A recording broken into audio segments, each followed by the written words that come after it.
बाबा Marta बल्गेरियाई लोककथा। बहुत पुरानी बात है। तब मार्च के महीने में केवल 28 दिन होते थे और फरवरी में 31 दिन। एक वर्ष फरवरी माह के अंतिम दिन धूप खिली हुई थी। सुहाना दिन था। एक बूढ़ी औरत ने ये निश्चय किया कि वह आज सही समय से पहले ही अपनी बकरियों को चराने पहाड़ों पर जाएगी। बुढ़िया ने खुद से ही कहा, बाबा मार्ता मार्च वाली दादी भला क्यों बुरा मानेगी, वो भी तो मेरी तरह एक दादी ही है। बाबा मार्ता ने यह बातचीत सुन ली और बूढ़ी औरत को अपनी बकरियों के साथ पहाड़ों की ओर जाते गुस्से से देखा।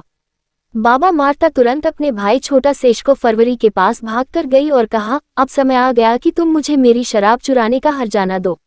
अपने 31 दिनों में से 3 दिन मुझे दे दो ताकि मैं उस बुढ़िया को मार पाऊं जो अपनी बकरियों को समय से पहले ही चराने के लिए जा रही है। छोटा सेशको ने ये याद करते हुए कि किस तरह बाबा मार्ता ने एक बार उसकी दाढ़ी को गंदा करने की धमकी दी थी, अपने 3 दिन उसे दे दिए। तब मार्ता ने ठंडी हवा बहानी शुरू कर दी, बर्फ गिरने लगी और मौसम बेहद ठंडा हो गया। ये सब 3 दिन और 3 रात तक चलता रहा। पहाड़ों पर गई बूढ़ी औरत ठंड से कांपने लगी, उसका खून जम गया और अंत में वह ठंड से पत्थर बन गई। आखिरकार 3 दिन बाद बाबा मार्ता का गुस्सा ठंडा हुआ और सूरज निकल आया। मौसम फिर से सुहाना हो गया। मौसम साफ होने के बाद गांव के लोगों को बूढ़ी औरत की याद आई और उन्होंने उसे पहाड़ों पर खोजना शुरू किया। काफी खोजने के बाद उन्हें बुढ़िया पत्थर बनी दिखाई पड़ी। उसके शरीर के पिछले हिस्से से एक छोटा पानी का झरना बह रहा था। पहाड़ों पर चढ़ने के बाद लोगों को बहुत प्यास लगी थी, लेकिन उन्होंने हंसी और शर्म के मारे उस झरने से पानी नहीं पिया। तो इस तरह से बाबा मार्ता के पास 31 दिन और छोटा सेशको के पास 28 दिन आए। बल्गेरिया में मार्च की पहली तारीख से वसंत ऋतु की शुरुआत मानी जाती है।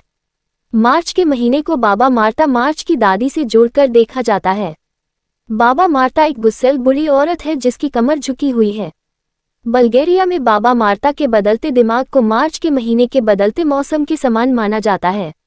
उसका भाई छोटा सेशको फरवरी शराब पीने का शौकीन है। हर साल पहली मार्च को पूरे बल्गेरिया में लोग एक दूसरे को लाल और सफेद रंग के धागे या उनसे बनी छोटी गुड़िया, जिसे मार्तेनित्सा कहते हैं, बांधकर अच्छे स्वास्थ्य और खुशी की शुभकामनाएं देते हैं। कुछ दिन बाद इसे किसी फलदार या फूलदार पेड़ से बांध दिया जाता है या किसी पत्थर के नीचे रख दिया जाता है।